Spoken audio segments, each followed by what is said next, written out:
to be here.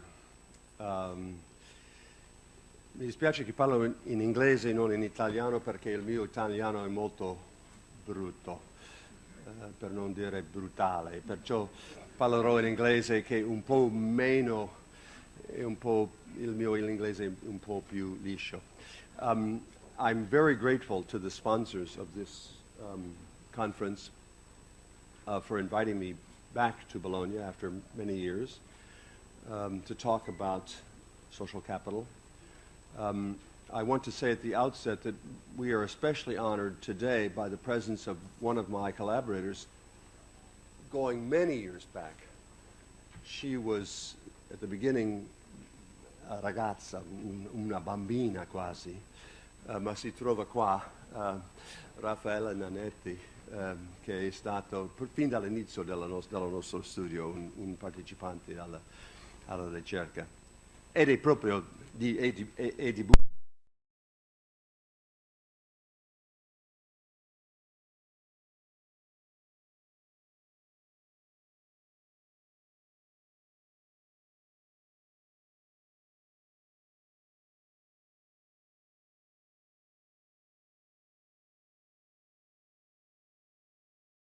is that although the institutions themselves have an important role to play in their own efficiency, the most important factor that affects the efficiency of an institution are outside the institution. Not outside the control, but are outside the institution. In particular, la società civile ha un'influenza molto forte sul rendimento delle istituzioni. Questo è il punto.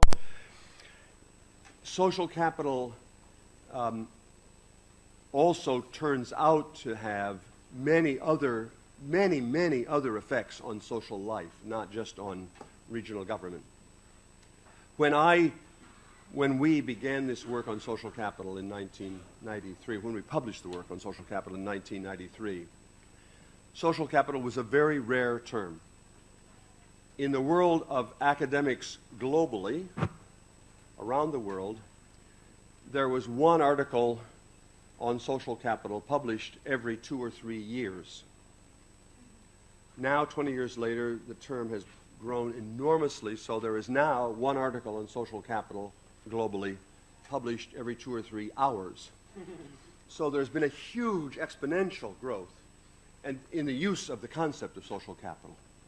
And that is because it turns out that social capital has very wide implications, not only for rendimento istituzionale, but also for health, powerful effects on our physical health coming from social networks they're involved in.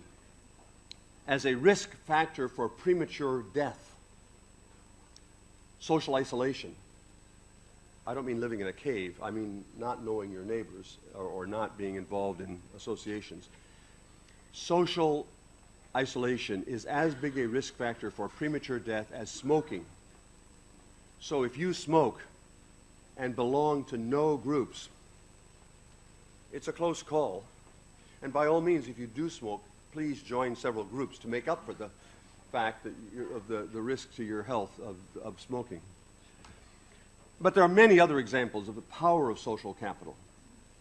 Not just the health of our bodies and the health of our public institutions, but also our economy is improved by social networks. There are powerful effects on evolution. There are now increasing studies of the effects of social networks in evolutionary biology, pre-human evolutionary biology.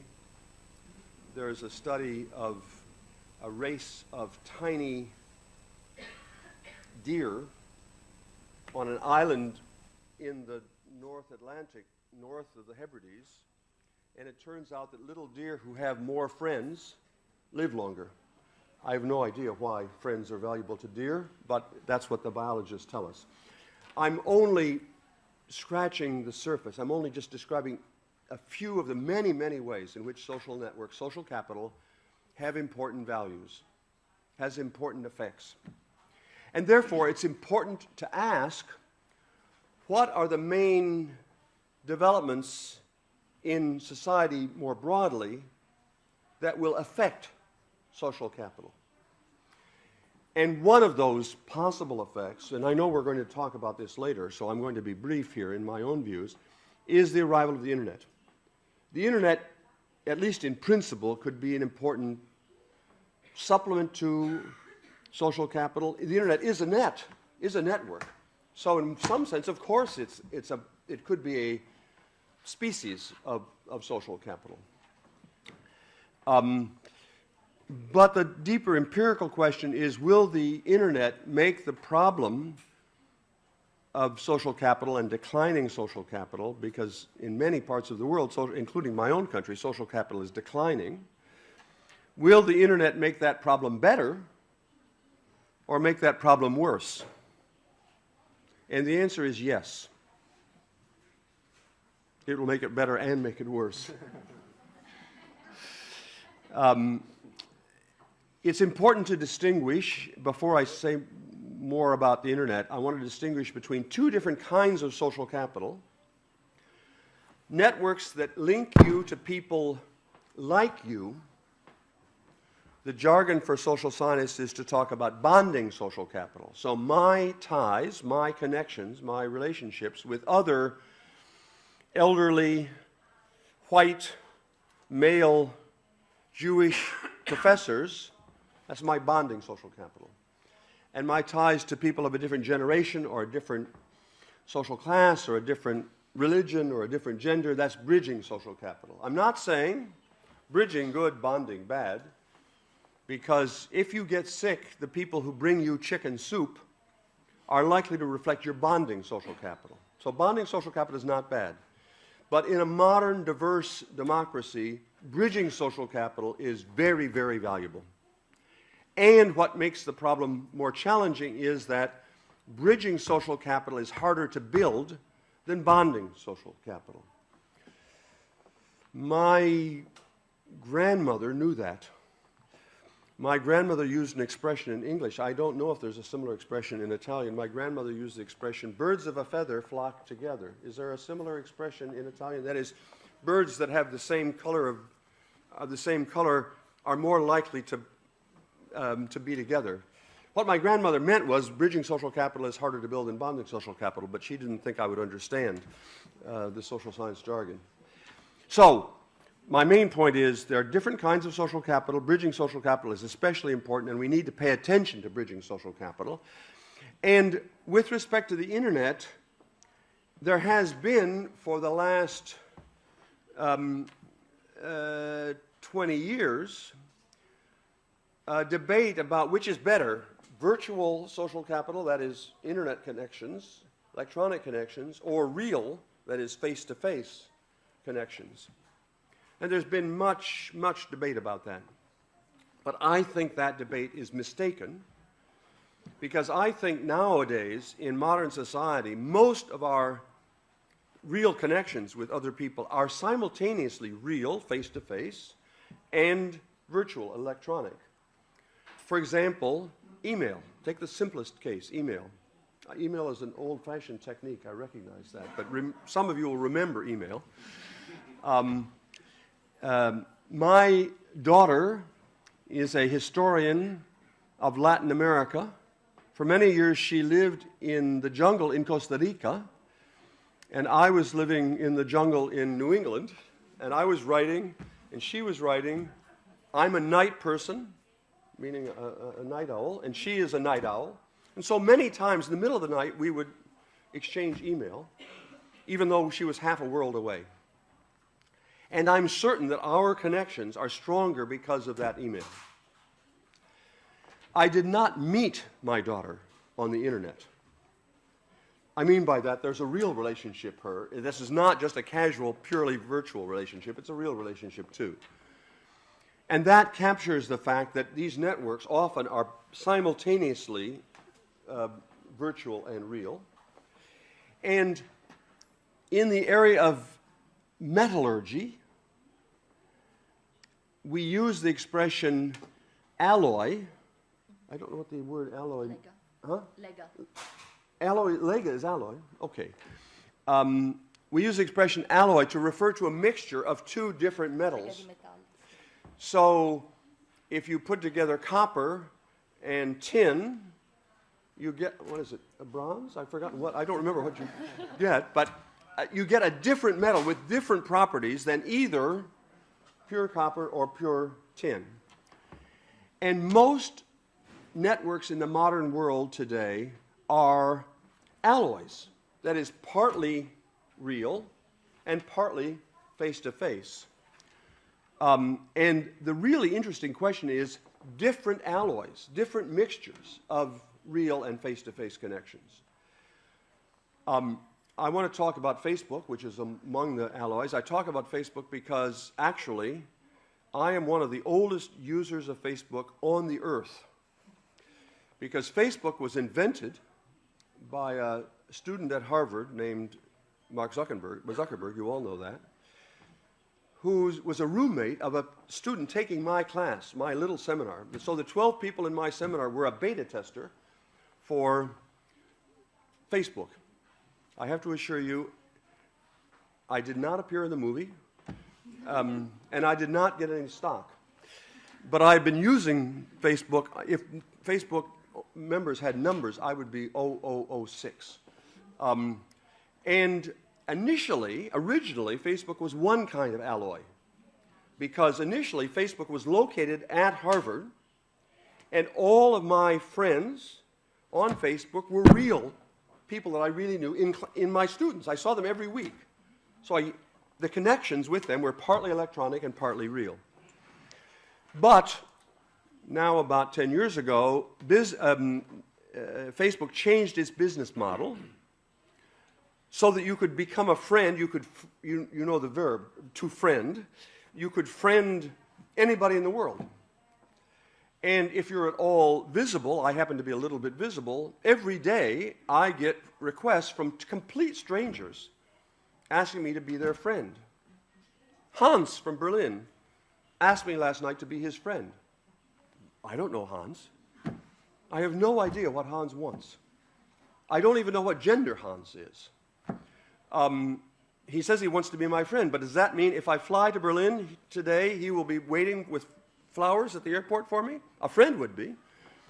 If I get sick, will Hans bring me chicken soup? I don't know. The fact that Hans has 2,000 friends on Facebook makes me a little dubious that he intends this to be a close friendship.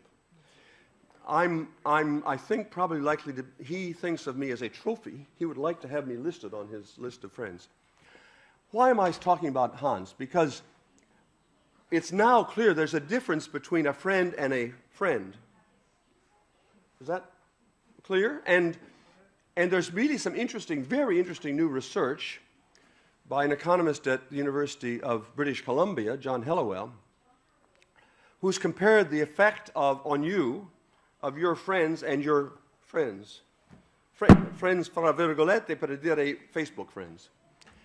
We know, it's well established, that each additional friend that you have, real friend that you have, will increase your happiness and life satisfaction. So having one friend is better than 0 friends for your life satisfaction. 2 friends is better than 1 friend. 3 friends is better than 2 friends. 12 friends is better than 11 friends. The graph looks like this. Each additional friend, you become happier. And therefore, I assume everybody in Bologna, high social capital, is delightfully happy. But Helliwell also studied the effect of your friends, your Facebook friends, on your happiness. And that line is perfectly flat. 1 friend on Facebook doesn't have any, you're not any happier than 0 friends.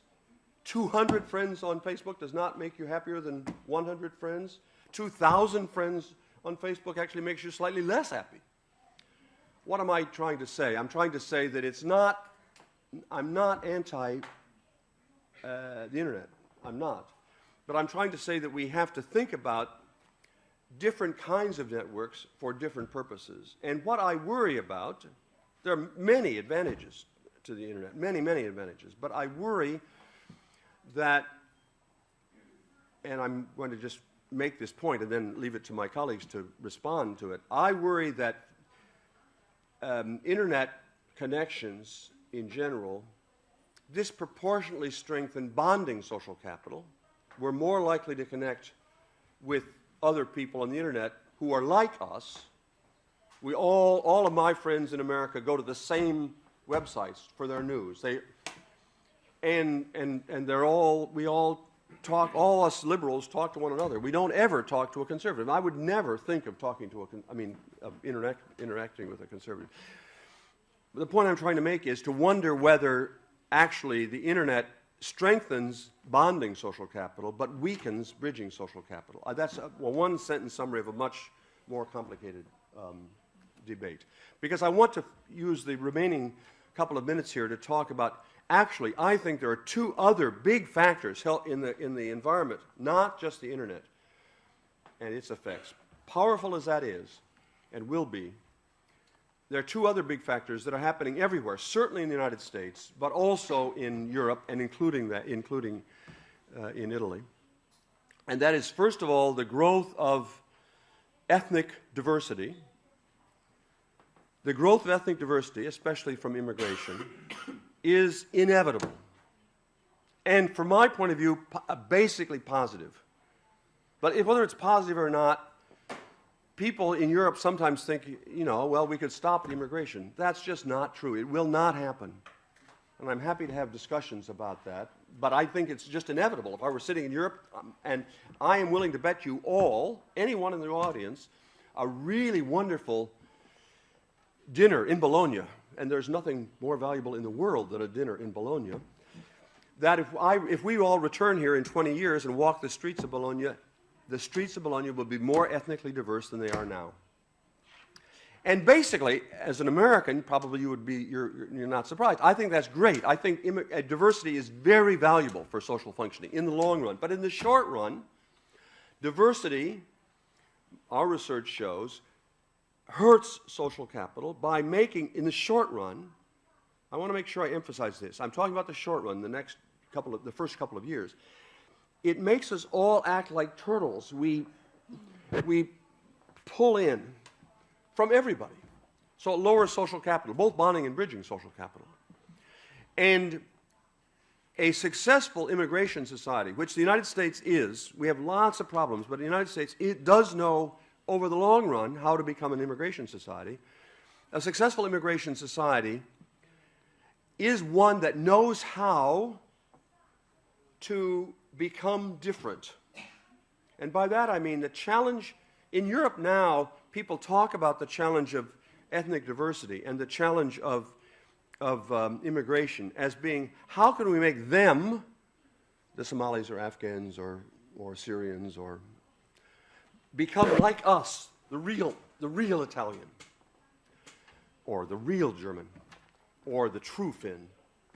And that's the wrong way of thinking about the problem. The problem of an immigration society is not to make them like us, but to create a new, more composite us.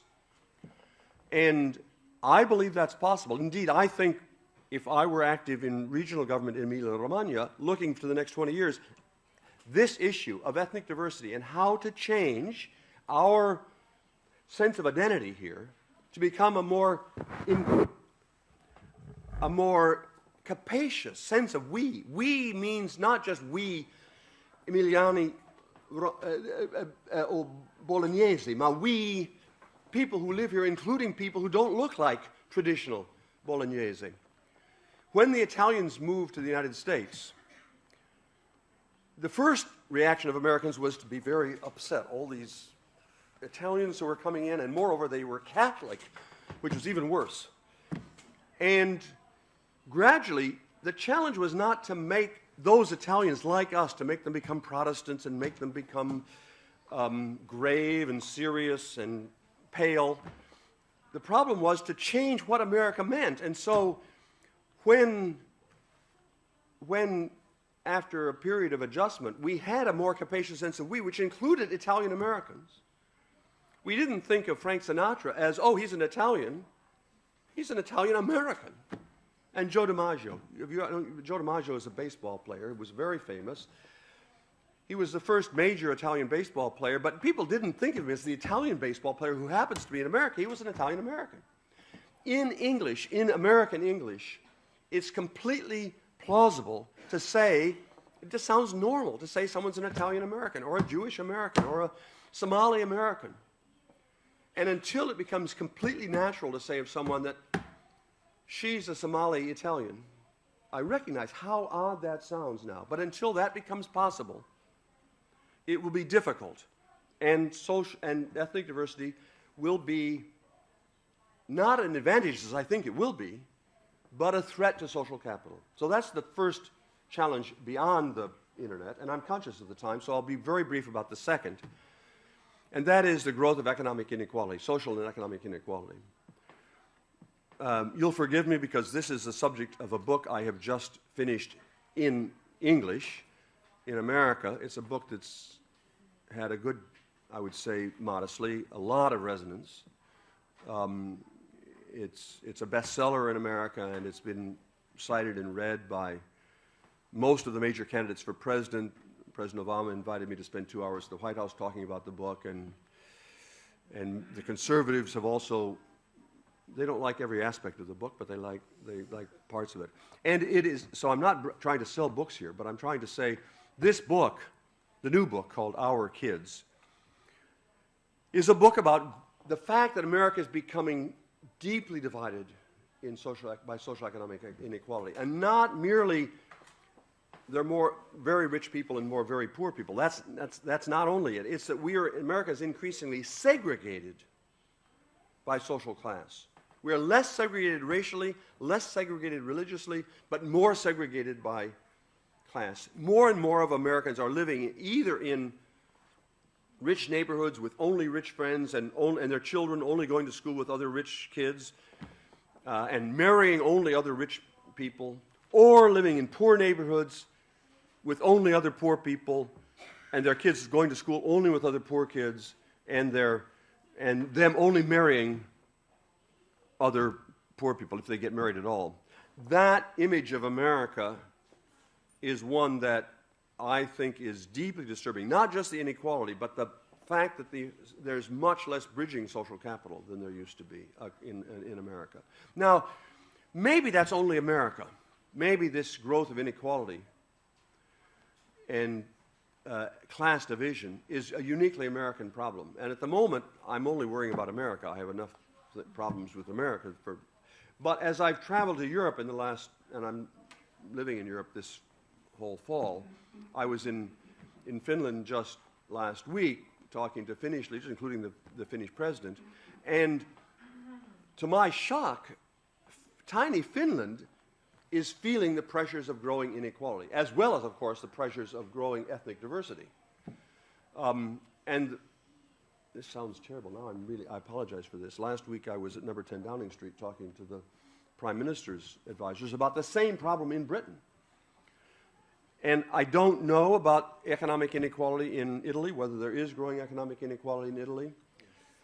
But, and I'm now finishing, I believe that that is a major macro trend that could have powerful implications on social capital in Emilia-Romagna. That's what I'm not talking about America now. I'm talking about what do I see as the major factors, big factors that are likely to affect what is, after all, the crucial, if my understanding of Emilia-Romagna is right, the high level of social capital, traditionally, classically high level of social capital in Emilia-Romagna, is one of the most precious assets that this region has.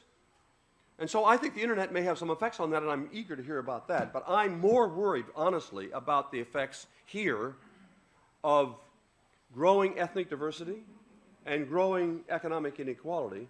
And if I were a regional official here, I'd be spending at least as much time thinking about how to adapt to those changes as I would about the internet. But now I've tried to be provocative to my colleagues.